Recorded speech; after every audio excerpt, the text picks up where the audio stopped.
A soldier's promise had been kept. A soldier's hope could now be realized. On to Tokyo. While vast armies were being marshaled in the Philippines, the Marines won Iwo Jima. And Army, Navy, and Marine forces took Okinawa. Naval guns were knocking at Japan's coastline. And Saipan-based superforts were pounding Japan's skyline.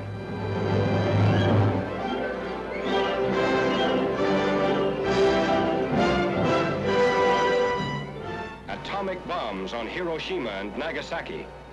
All this, and MacArthur's impending invasion, broke the enemy. The red sun of Japan had set.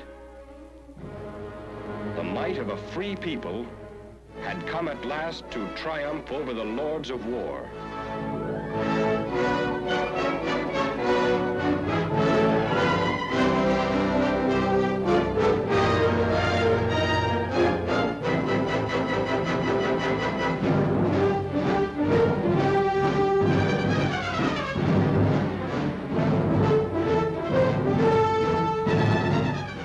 The last beachhead, Japan.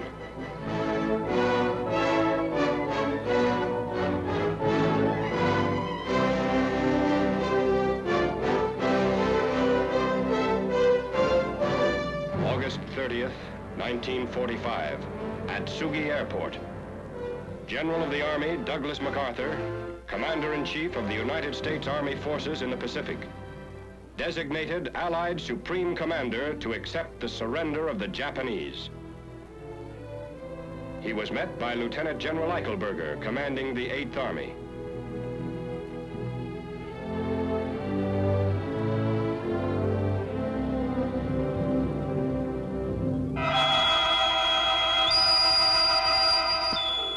September 1st, 1945, on the battleship Missouri.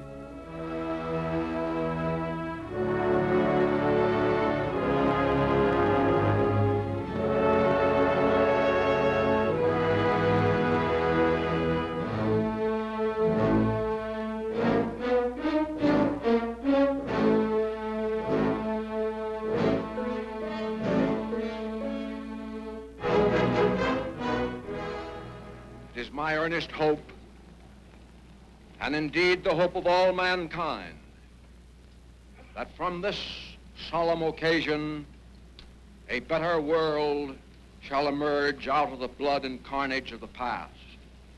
A world founded upon faith and understanding. A world dedicated to the dignity of man and the fulfillment of his most cherished wish for freedom, tolerance, and justice.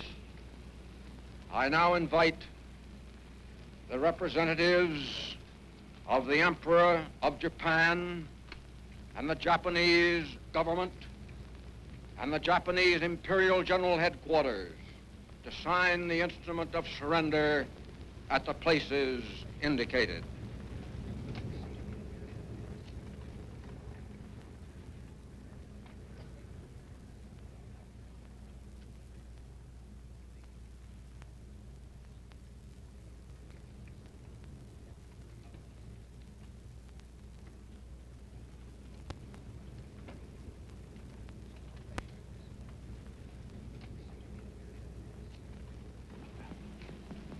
The Supreme Commander for the Allied Powers will now sign on behalf of all the nations at war with Japan.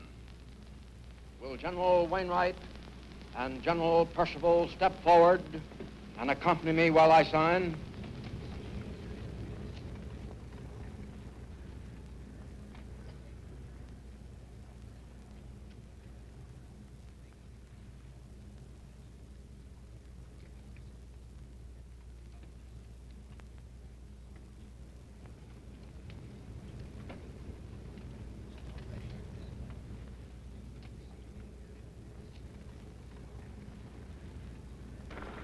representatives of the United States of America will now sign. Admiral Halsey and Admiral Sherman are standing.